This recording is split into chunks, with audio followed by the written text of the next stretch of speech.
Today we are talking about my biggest addiction, and that is my phone. I think it's universally agreed that phone equals bad, but I think we're severely underestimating the negative effects of this technology on society. Yeah, just the effect of being on our phone for more than 2 hours a day and the effect that it has on our brains and bodies. Today I'm going to share a little bit about my journey, being addicted to my phone and social media. And we're going to go dive into the research about technology's impact on us as a whole, from individual to societal. We're going to be talking about the state of the internet right now and the future and my opinion on the future of the internet. And then I'm also going to be talking about some practices and things that we can implement and do so that way we are in control of technology and not the other way around. So let's get into it, shall we? A big turning point for me in my phone and social media addiction was actually when I'm wondering if I should say this.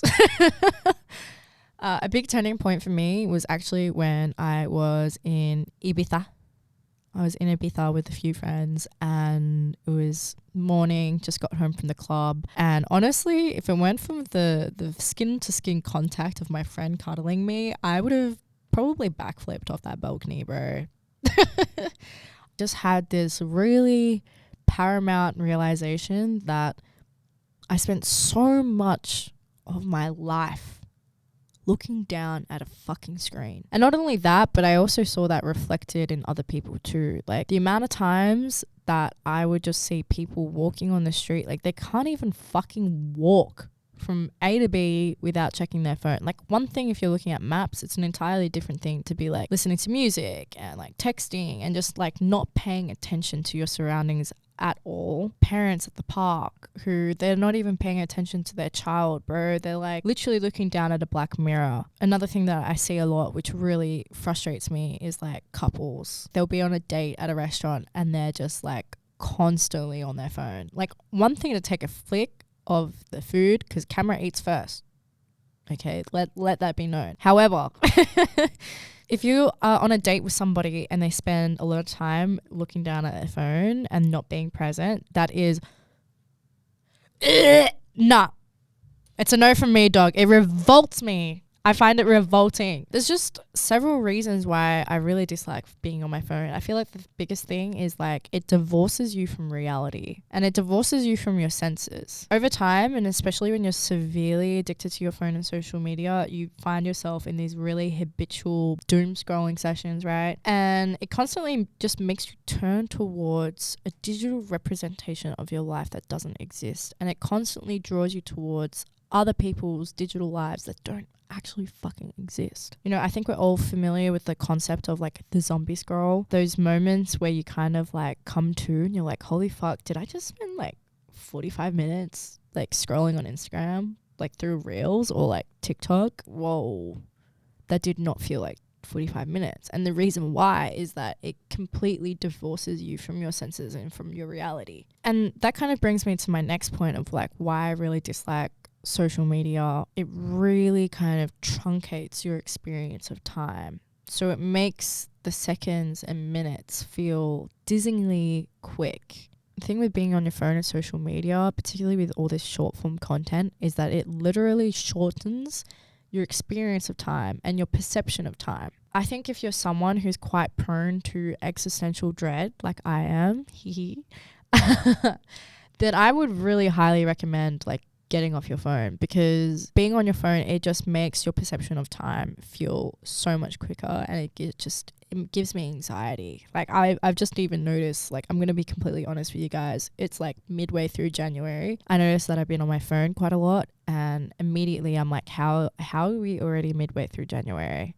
It gives me anxiety, bro. There's a simple solution to this, I think. If you want to elongate your experience of time, then do hard things. When you're doing a plank, that 60 seconds is like the longest 60 seconds of your life. Similar concept, apply that to other aspects of your life. Do hard things like getting off your phone, doing a digital detox, which is something I'll talk about later. The time will pass anyway, so you might as well spend that time doing things that you find fulfilling that also may be quite difficult. Another thing that really pisses me off about my phone that I've touched on already is not being fully present. Nothing shits me up the wall. Like when you're trying to have a conversation with someone and they just keep on.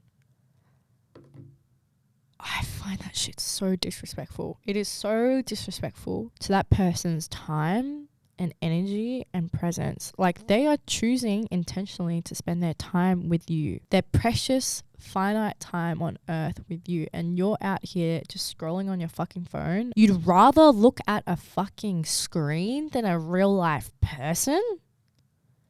I hate how that has become normalized in society. I really despise that. There is one thing to be said when you are truly comfortable with being with someone and you can just kind of do nothing together without having that awkward impetus to like fill up the air with conversation. There is a space for that. Okay, and if you're scrolling on your phone together on like a Sunday morning, like there's space for that. It's more so when you haven't seen someone for a long time, or you're on a date, or it's when you're being really intentional about socializing with someone and they're just on their fucking phone. I despise that. It honestly just makes me want to bark at them. And conversely, right, spinning this into a positive, no word of a lie, one thing that I find really, really attractive with people is presence. When someone has a really strong presence and equanimity meaning this calmness, this peace of mind. What's interesting to me is like equanimity is really, really rare, and it's just the way that they carry themselves. It's the way that they give 100% to whatever they're doing, whether that's being present with someone and talking with someone or their pursuits. That's just chef's kiss to me. Another thing that I really dislike about like social media, and particularly with the instant gratification society that we find ourselves in nowadays, is that makes people have a much lower tolerance for being bored, because we're on this information superhighway where we can be stimulated 24/7 with everything that's on demand. Pussy on demand, Tinder. Ass on demand, Grindr. Food on demand, Uber Eats. Porn on demand, OnlyFans. Half of us are just so privileged that we can't even take a shit in peace. Boredom is a good thing. I feel like if more people had the bigger capacity for being bored, they would actually achieve more meaningful things instead of fucking scrolling. Boredom is the impetus to try and find something that you actually find engaging and or fulfilling. Boredom gives space for you to process your feelings and your emotions. Boredom gives space for mental clarity. Boredom spurs many things. If it weren't for the boredom that I experienced whilst doing my digital detox, which I'll get into in a bit, then I would have continued distracting myself instead of really focusing on hobbies and activities that I found meaningful and fulfilling. Let's change gears a little bit. I've spoken about a little bit of what I find personally irritating with social media, but let's like zoom out and talk about the societal impact. All the incentives of social media with its advertisers and the real consumers of the internet, which, fun fact, you are not the consumer of the internet. You are the product.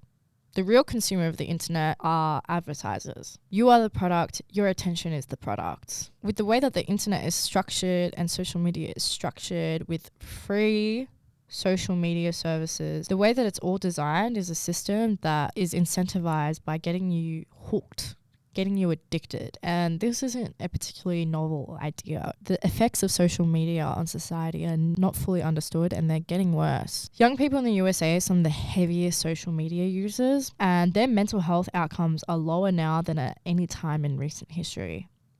There's a very interesting infographic which I first came across thanks to Dr. Cal Newport, who's spoken about digital minimalism. And it was this infographic of not only the reports, poor mental health, but also the incidences of being hospitalized due to suicide. Both of those rates are really highly increasing, and they've been increasing ever since 2008. 2008 was the year of the global financial crisis. So some people initially thought, okay, well, maybe the poor mental health outcomes are due to economic uncertainty. And however, 2008 was also the year that the iPhone was released and smartphones became in vogue. Just the design of the smartphone with its massive user interface, the way that a lot of the features are so intuitive and easy and even like kind of pleasurable to use, like through haptics, just make smartphones the perfect breeding ground for addiction. And then you've got social media. You've got the best neuroscientists and psychologists in the world working at Meta. Ultimately, their incentive is to make the platform as addictive as possible so that you continue feeding your attention and directing your attention to this app. So that way, Meta can sell more advertising placements. Studies have shown that the more time you spend on social media every day, the more unhappy and anxious you are. And this is a causal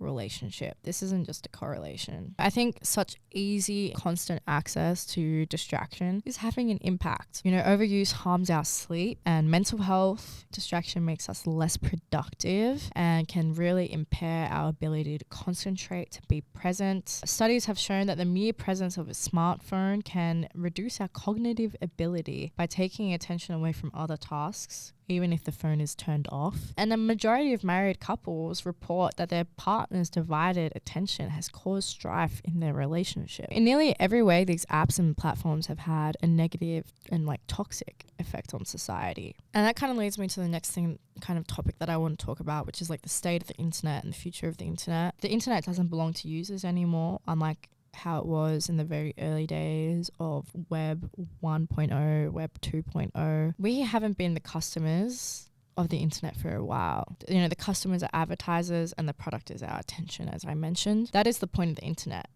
to focus your attention on products and viewpoints and candidates and services that corporations want you to consume. And I think the worst part about the internet, as I've mentioned, is the fact that it's designed to keep you annoyed and to keep you clicking. It's designed to keep you fearful and anxious and unsettled and angry. Studies have proven that it's way more easier to provoke negative emotions rather than positive ones. And I think that's why social media companies and those who use them push content to leverage those negative feelings. It's just faster and more effective. And when you are quite fearful and anxious and have these negative feelings, it actually makes that piece of content way more memorable. And not to fearmonger here, ironically, I have quite a bleak viewpoint towards the future of the internet, to be completely honest. I think with the current incentives that are in place with engagement and people kind of capitalizing off human psychology and just creating these